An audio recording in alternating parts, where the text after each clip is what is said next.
자, 오늘 우리 민수기 5장 1절에서 10절 말씀을 보면서 하나님께서 자기 백성 이스라엘 온 회중을 정결하게 하시는 그 방법에 대해서 살펴보려고 합니다.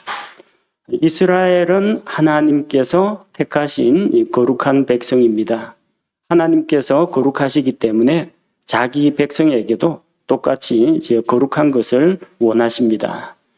그러나 사람이 고의가 됐건 부주의가 됐건 간에 자기 자신을 더럽게 하면은 이스라엘 회중이 있는 그 진영에서 떠나야만 했습니다.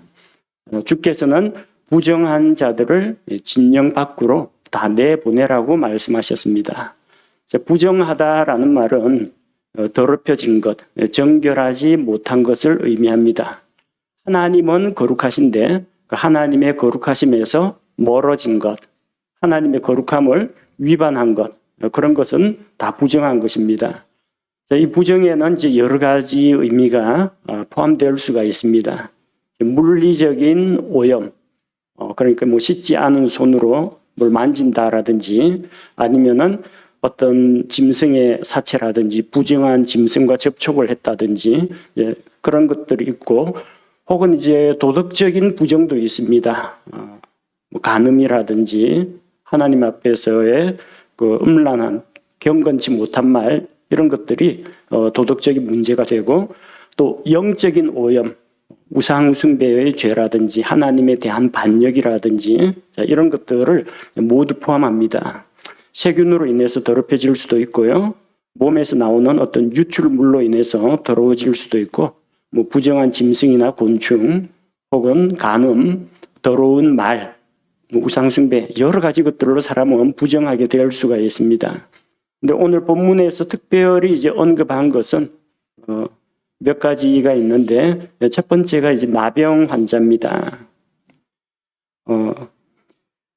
2절 말씀해 보니까 이스라엘 자손에게 명령하여 그들이 모든 나병 환자, 문둥병, 한센병으로 우리가 널리 알려져 있는데, 이 나병에 걸리게 되면요, 일종의 뭐 신경계통과 피부계통이 같이 병에 영향력이 작용합니다. 피부에 발생하는 전염성인 질환인데 피부가 짓물러지고요, 신체 일부, 손가락, 발가락 일부가 뚝뚝 떨어져 나가도 고통을 느끼지 못하고, 그 병은 햇빛에는 약하지만 다른 사람에게 전염될 위험도 있습니다. 그래서 고대에는 이 문둥병, 나병은 고칠 수 없는 질병이었기 때문에 하나님이 내리시는 천형, 천벌받았다, 그걸로 간주가 되었습니다. 그래서 나병 환자는 가족들로부터 격리당합니다. 같은 장막 안에 살 수가 없어요. 같은 집에 살지 못합니다. 내보내야 됩니다. 사회적인 관계, 이것도 다 끊어집니다. 진영 밖으로 나가야 하고요, 마을에서, 도시에서 바깥으로 내쫓겨가지고 산속 같은 데 동굴이나 오두막을 짓고 천막을 치고 그렇게 살아야만 했고, 무엇보다도 하나님 앞에 나아갈 수가 없었습니다. 성전에 들어가지 못합니다. 물론 이제 나병에서 정결하게 된 것을 진찰받기 위해서 제사장에게 찾아갈 수는 있어요. 정결하게 하기 위해서 정결 예식을 위해서는 갈 수 있는데, 하나님 앞에 나아가서 예배드리는 이것도 하지를 못했다는 겁니다. 무서운 질병이죠. 그러면서도 육체의 이 장애, 질병은 여전히 가지고 있는 그런 무서운 질병입니다. 자, 그 다음에 또 어떤 것이 해당되느냐 하면 유출이 있는 자. 유출이라고 하는 것은 몸에서 혈액이나 체액이 밖으로 분비되는 것을 이야기합니다. 그래서 여성이 월경이라든지 남자가 밤중에 몽정을 했다라든지 몸에서 비정상적인 하혈이 있었다든지 아니면은 몸에서 피고름 같은 것들이 흘러나온다든지 이런 것들을, 이런 증상이 있으면 일단 질병도 질병이지만 하나님 앞에서 부정한 자로 간주가 되었다는 겁니다. 환자가 부정하다, 어떤 거룩하지 못하다, 이것은 그 환자에게 있는 그 질병 그 자체가 죄라는 뜻은 아닙니다. 죄로 인한 질병도 있긴 하지만 그게 어떤 육체적인 신체적인 문제일 수도 있습니다. 그럼에도 불구하고 이것은 의식적으로 부정한 것으로 간주가 되었다는 겁니다. 왜 그러냐면은 피는 육체의 생명이라고 했습니다. 또 우리 몸 안에 있는 이 각종 체액들 이런 것 역시 생명을 유지하는 데 필요한 그런 요소들입니다. 그것이 몸 안에 있어야 정상인데 생명을 유지하는 혈액이나 체액이 밖으로 나가는 것, 이것은 정결하지 못하다라고 본 것입니다. 몸에서 피가 나거나 아니면은 어떤 체액이 유출되는 것은 의학적으로 치료를 받고 보호가 필요한 그런 상황입니다. 이 사람 자체가 어떻게 더럽다, 환자 보고 더럽다 하면 안 됩니다. 근데 여기서는 뭘 말하느냐 하면은 그런 증상이 있을 때에는 율법에 따르면 의식법에 따라서 부정한 것으로 간주가 되었다는 겁니다. 하나님은 생명의 근원이시고 사람들에게 생명을 주시고 빛과 생명 가운데 계신 분입니다.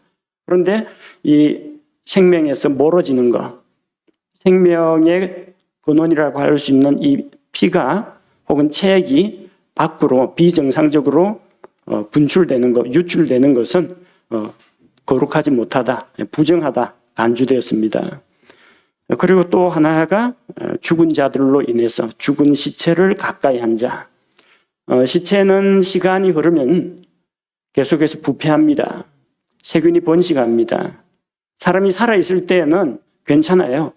사람 몸 안에도 입속에도 균이 있고요. 우리 손에도 균이 있고 장 속에도 미생물이나 균이 있습니다. 근데 우리가 살아있는 동안에는 이 모든 것들이 조화와 균형을 이루고 있고 또 우리 몸에 의해서 침에 의해서 위산에 의해서 억제가 되고 조절이 됩니다. 또 다른 유익한 균에 의해 가지고 대장균의 증식 같은 것들이 억제가 됩니다. 그런데 사람이 죽고 나면은 부패하기 시작합니다. 생명이 떠나면요. 그래서 이 시체를 만진다라는 것은 세균의 번식된 그 세균에 감염될 우려가 있다는 겁니다. 특히나 날이 더운 그런 지방에서는 시체가 금방 변질되고 부패하고 냄새를 풍깁니다. 무엇보다 시체는 생명이 없습니다. 죽은 것입니다. 근데 성경에 죽음이 어떻게 해서 찾아왔습니까? 아담의 죄로 인해서 죽음이 찾아왔습니다. 죽음이라는 것은 생명의 반대입니다. 하나님은 생명을 주시는 분이요 생명의 근원이십니다. 그래서 생명이 끊어진 사체는 하나님 보시기에 부정한 것으로 여겼다는 겁니다. 그래서 하나님께서는 이렇게 부정한 자들을 모두 이스라엘 진영 밖으로 내보내게 하셨습니다. 그들을 공동체에서 추방한 것은 아닙니다. 진영 밖에 일시적으로 머물러 있었습니다. 그래서 그들이 부정함을 제거하고 나면은 정결하게 되면 다시 돌아올 수가 있었던 겁니다. 자, 그래서 3절에 보니까 너희가 남자와 여자를 다 내보내되 그들을 진영 밖으로 내보내어 그들이 자기들의 진영을 더럽히지 못하게 할지니라. 내가 그들의 진영 한가운데 거하느니라 하시매. 남자와 여자를 다 내보내라고 했다는 겁니다. 즉 이것은 거룩하고 부정한 것, 이걸 다룰 때는 남자나 여자나 똑같이 다루었다는 것을 알 수가 있습니다. 차별이 없습니다. 부정한 자를 분리하는 데는 남자, 여자, 노인과 어린아이 구별이 없다는 겁니다. 그래서 그들을 진영 밖으로 내보내는데 이것은 어떤 벌칙의 문제가 아닙니다.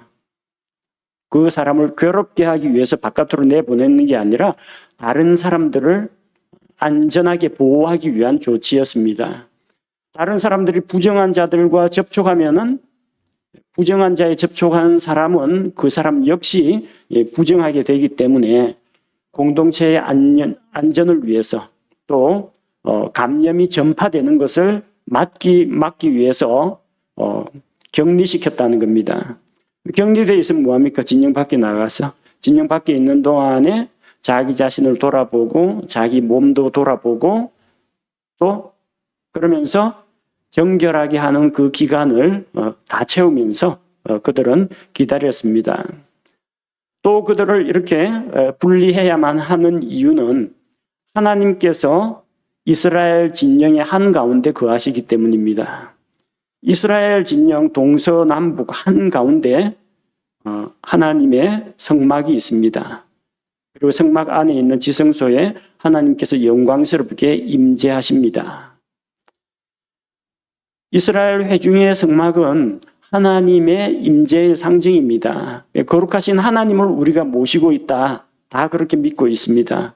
따라서 하나님은 거룩하시기 때문에 부정한 것들과 함께 하실 수가 없다는 이야기입니다. 그럼 어떻게 해야 될까요? 하나님이 떠나야 될까요? 아니면 부정한 자가 떠나야 될까요? 하나님은 여전히 성소에 계십니다. 부정한 자가 떠나 있다가 정결하게 하는 기간을 채우고 다시 돌아와서 하나님 앞에서 거룩함을 회복해야만 했습니다. 자, 그래서 4절 말씀과 같이 이스라엘 자손이 그와 같이 행하여 그들을 진영 밖으로 내보내었으니 곧 주께서 모세에게 이르신 대로 이스라엘 자손이 행하였더라. 하나님께서는 모세에게 말씀하셨고 모세는 이스라엘 백성의 회중의 우두머리 통치자들을 통해서 온 백성에게 전달했습니다. 그리고 그 말씀을 들었던 이스라엘 회중은 각자 자기 주변에 있는 혹은 자기가 당사자일 경우 알아서 진영 밖으로 떠나갔습니다. 이렇게 해서 하나님께서는 자기 백성을 거룩하게 관리하고자 하신 것입니다. 이런 거룩함의 그 뿌리는 어디에 있느냐? 하나님이 거룩하시기 때문에, 하나님이 거룩하심 때문입니다. 또 하나는 이스라엘 회중이 그 부정한 것에 전념되지 않도록 하기 위해서, 또 부정함을 입은 당사자가 자기를 돌아보고 정결하게 하는 예식을 갖추고 다시 돌아오도록 하기 위해서 격리하는 그런 기간이 필요했던 겁니다. 그 다음에 이어지는 5절에서 8절 말씀은 이스라엘 자손의 범법에 대한 그 속죄 문제입니다. 5절에 보니까 주께서 모세에게 말씀하셨습니다. 정결함에 대한 부정한 것을 정결하기 위해서 격리시킬 것을 말씀하시고 이번에는 무엇을 말씀하셨느냐 하면은 범법한 자가 있을 경우에 어떻게 처리하느냐. 이것 역시 정결입니다. 사람을 더럽게 하는 것은 부정한 어떤 짐승의 사체가 될 수도 있고 몸에서 나오는 유출물도 될 수가 있고 죽은 시체도 될 수 있는데 사람을 가장 더럽게 하는 것은 뭐냐? 죄라는 겁니다. 죄로부터 정결하게 돼야 합니다. 6절에 보니까 이스라엘 자손에게 이르라 남자든 여자든 사람들이 범하는 어떤 죄를 지으며 주를 대적하여 범법하고 그 사람이 유죄가 되면 그러면 죄로 인해서 부정하게 되는 겁니다. 죄를 짓고 범법에서 유죄가 되었을 경우에 어떻게 하느냐? 범법 업무를 통해서 하나님 앞에 다시 죄 문제를 해결해야 합니다. 죄는 하나님의 거룩하신 성품을 위반하는 것입니다.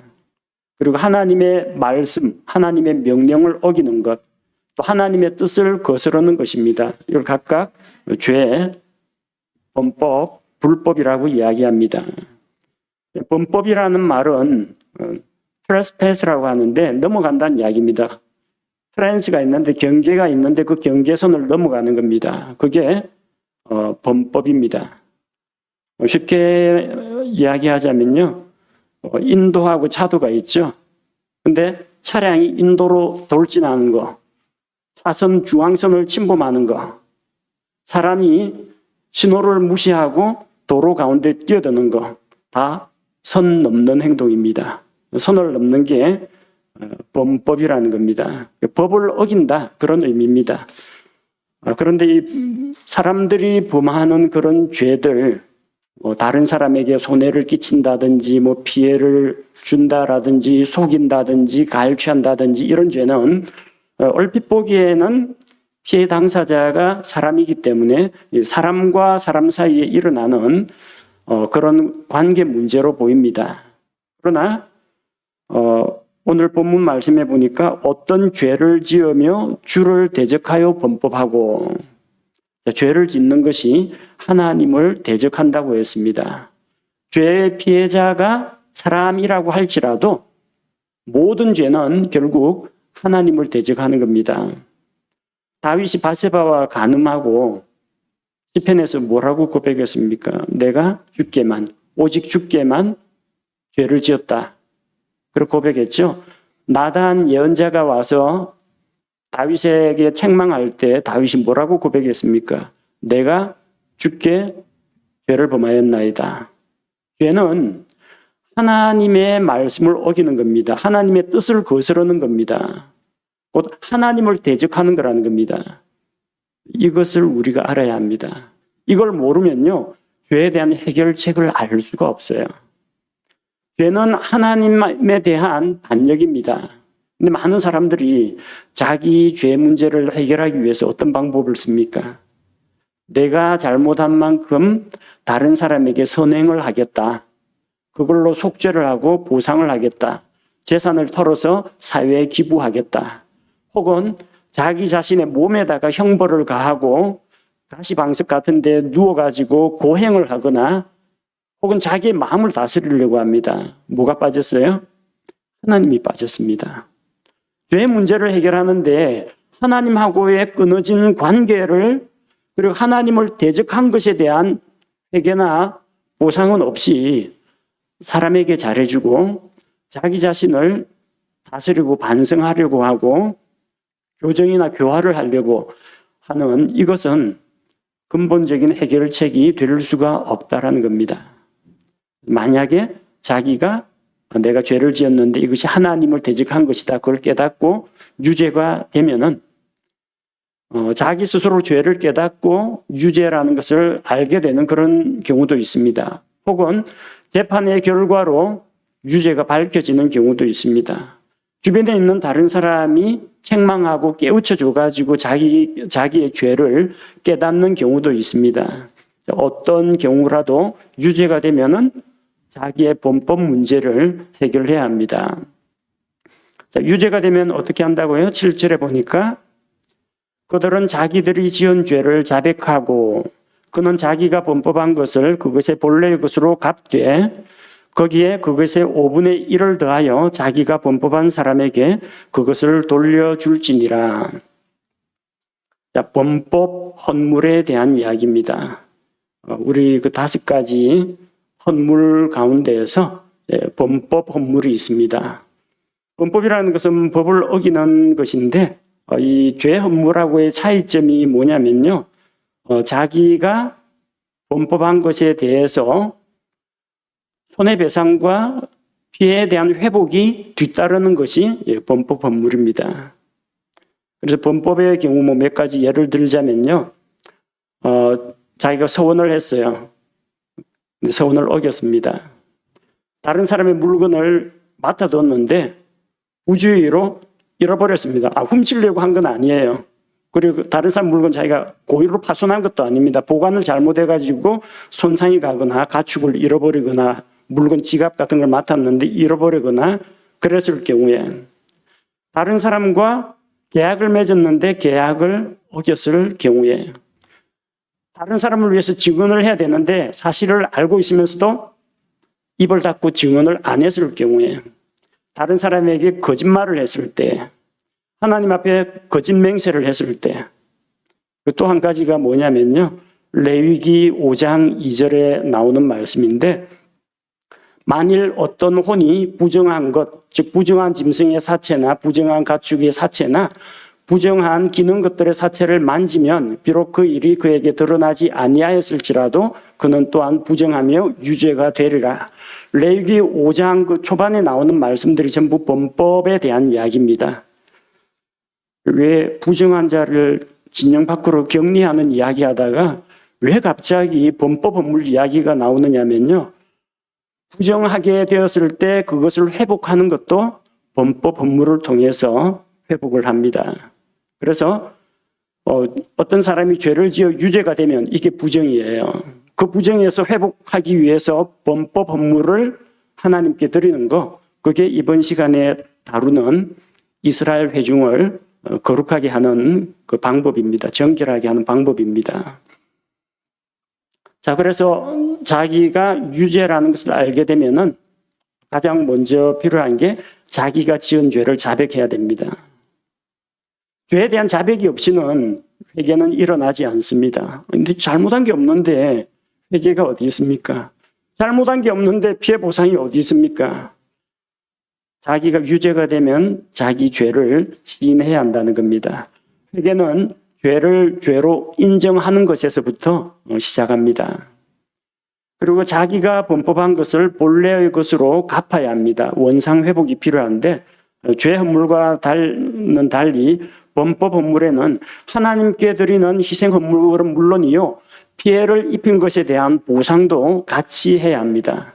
예컨대 타인의 재물이라든지 곡식이나 가축 등에 입힌 손해는 100% 갚아야 합니다.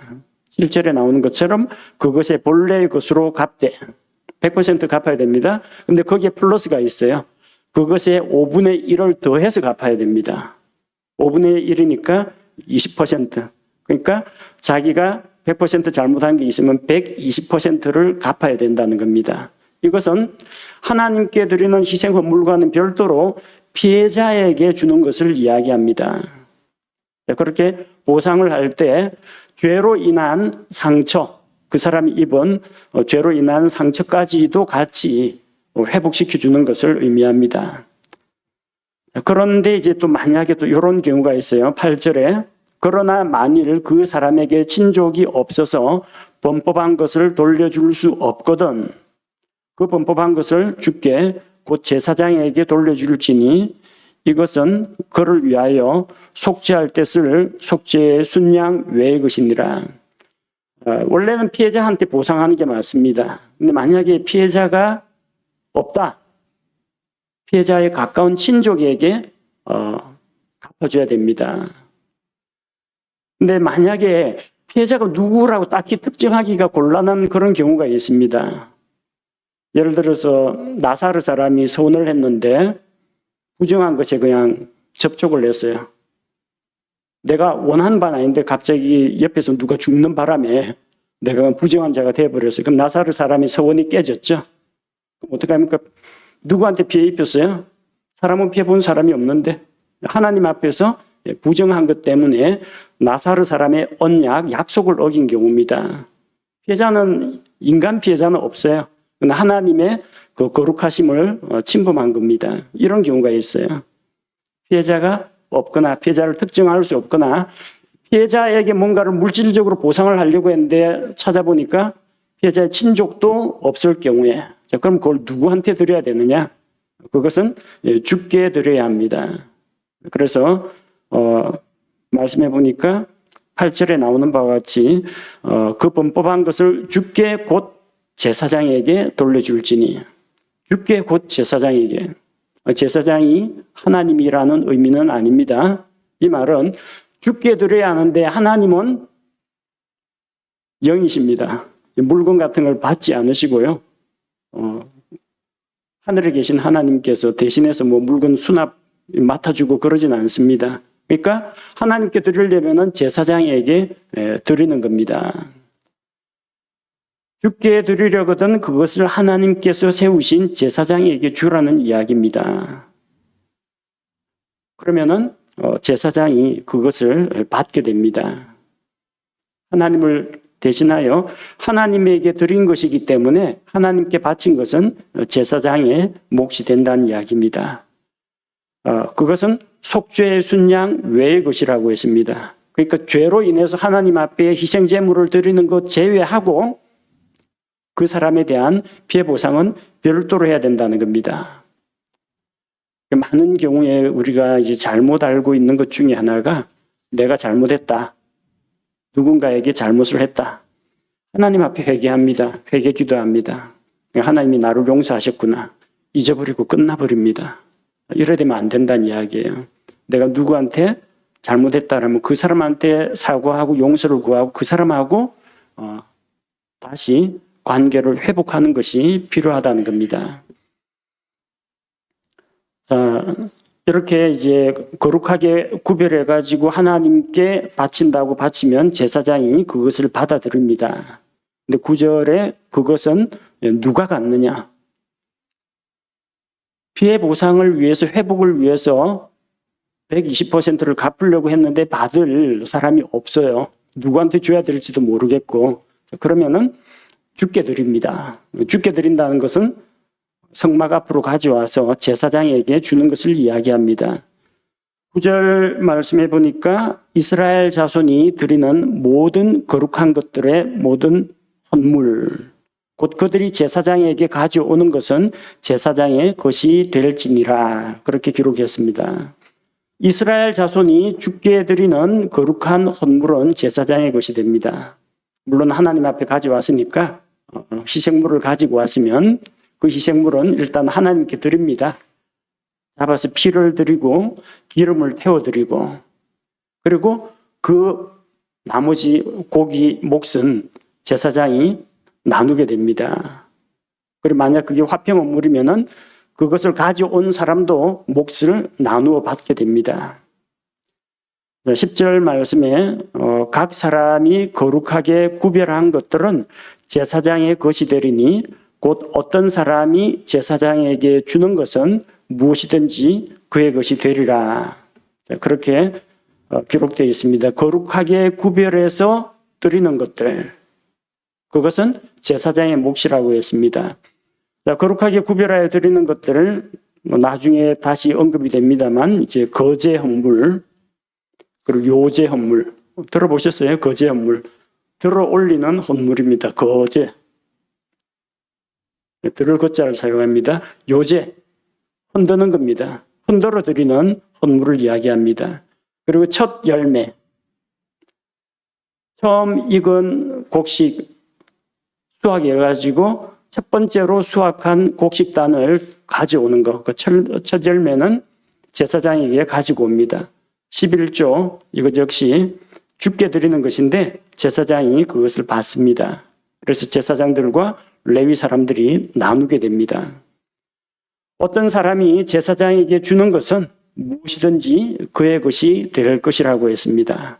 그래서 제사장이나 레위 사람들은 직장을 가지고 자기 생업에 종사하지 않습니다. 일평생 하나님 앞에 바쳐진 자로서 하나님의 일을 하며 하나님께 헌신하는 일을 합니다.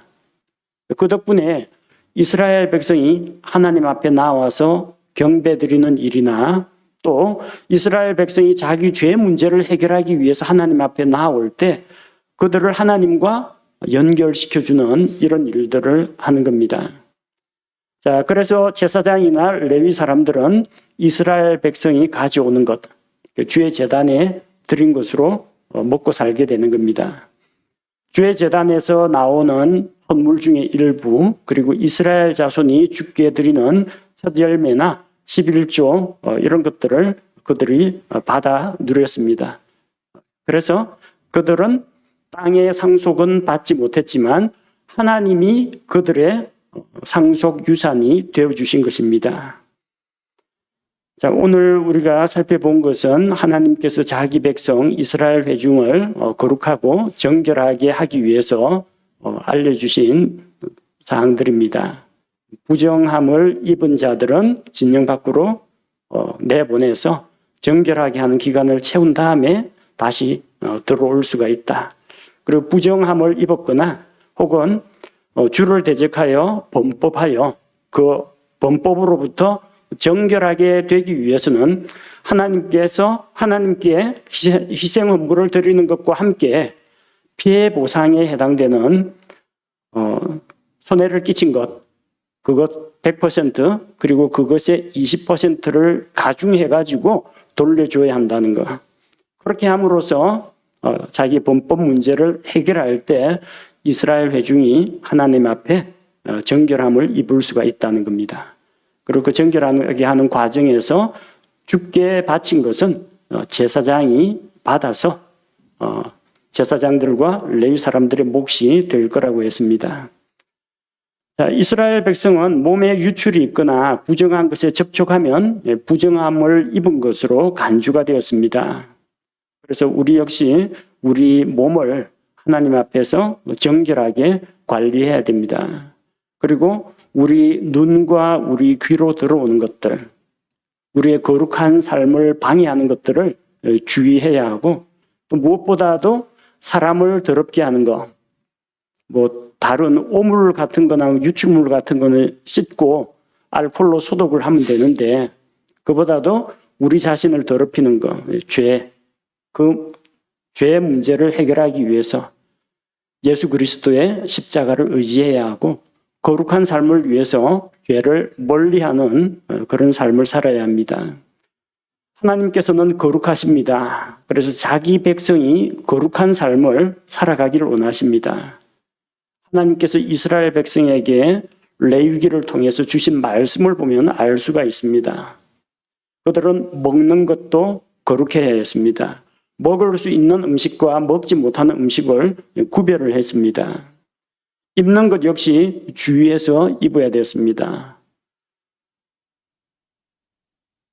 옷을 만들 때 혼합 섬유라든지 이런 것들을 사용하지 않고, 배면은 배, 암하면 암하, 섞어 짠 것은 입질 못했습니다. 남자는 여자 옷을 입으면 안 되고 여자는 남자 옷을 입지 말라고 했습니다.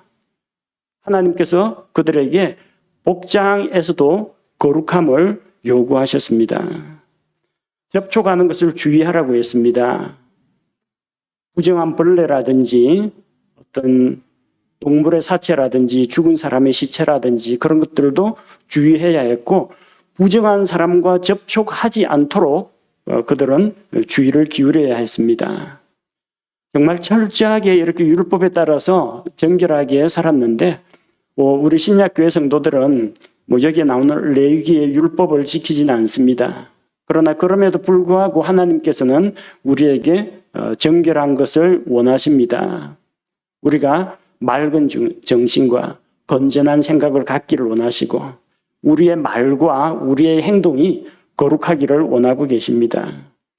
우리 역시 이 세상과 구별된 삶을 살면서 하나님의 백성답게 살아야 합니다. 세상의 가치관이나 세상의 어떤 유행이나 문화와 어떤 풍습이나 매스미디어에서 흘러나오는 이 세속적인 문화, 여기에 오염되지 않도록 우리가 주의해야 합니다.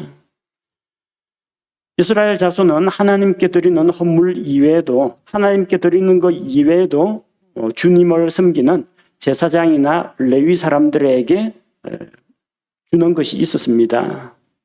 첫 열매라든지 11조라든지 이런 것들, 그리고 이런 것들이 레위 사람들 그리고 제사장들의 몫이 되었습니다. 그래서 이것은 구약 시대에 11지파가 한 지파를 먹여 살리기 위한 방법이었습니다. 이스라엘 지파들이 하나님 앞에 바쳐진 레위 지파를 먹여 살리기 위한 방법이었습니다. 오늘날 신약교회는요, 레위 사람이 없습니다. 대한민국 사람 가운데 아론의 피를 레위 사람의 혈통에 속한 사람은 아무도 없어요. 이 중에 제사장은 없습니다. 있다면 이제 영적인 제사장은 있겠죠. 구원받은 우리가 왕가의 제사장들이기 때문에. 그런데 구약을 억지로 해석을 하면은 이렇게 됩니다. 10절 끝에 나오는 것처럼 어떤 사람이 제사장에게 주는 것은 무엇이든지 그의 것이 되리라. 여기에 착안해가지고 한국교회는 성도들이 목회자에게 직접 금품을 주는 그런 경우가 있습니다. 우리 교회야 그런 게 없지만, 교회에서 신방을 한번 가면요, 신방을 받은 가정에서 목사님한테 봉투를 줍니다. 혹은 장례식이나 결혼식 집례를 했는데 수고하셨다고 봉투를 줍니다. 구약에서는 문제가 없습니다. 어떤 사람이 제사장에게 주는 것은 무엇이든지 그의 것이 되리라 해서 구약시대 제사장은 이걸 받아도 문제가 없어요. 왜냐하면 제사장은 보수가 없습니다. 월급을 안 받습니다. 그렇다고 노동도 하지 않습니다. 물고기 잡으러 다니지도 않습니다. 양을 키우지도 않습니다. 나무하러 다니지도 않습니다. 오로지 하나님의 일만 합니다.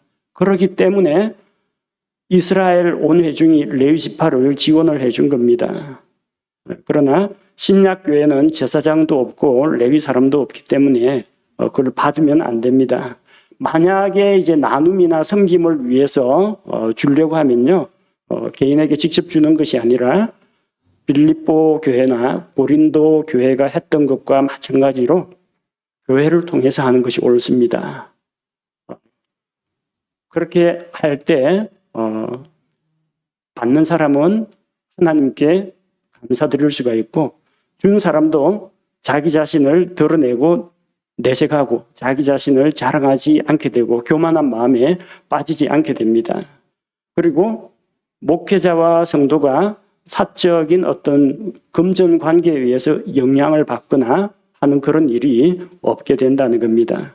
우리가 구약과 신약을 잘 구별해서 이해를 하는 것이 필요합니다.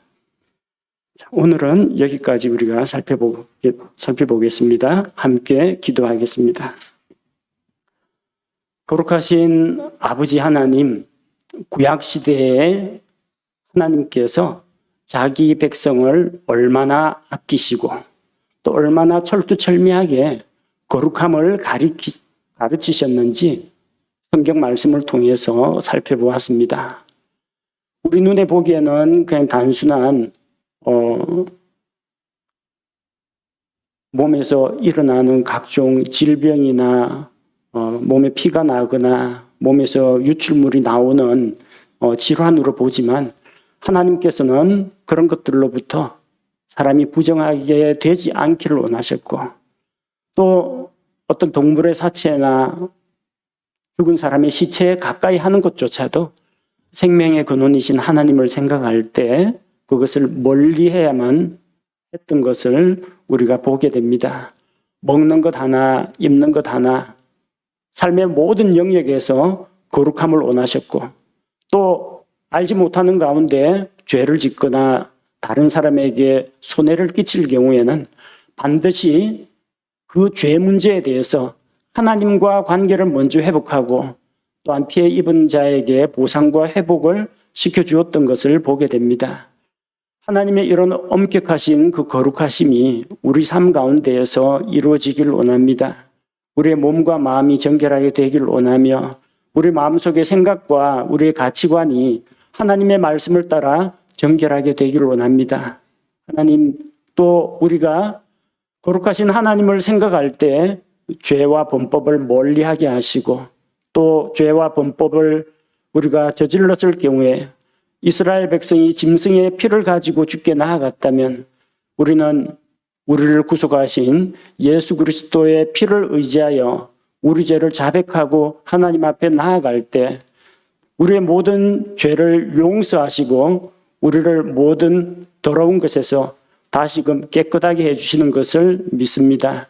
우리의 삶 가운데에서 온전히 주님만을 존중히 여기며 하나님의 거룩하심 앞에서 우리가 두려워하는 가운데 주님을 섬기게 하옵소서. 우리 일생의 삶이 하나님 앞에서 거룩하고 정결한 하나님의 백성으로 살아가게 하옵소서. 예수님 이름으로 기도합니다. 아멘.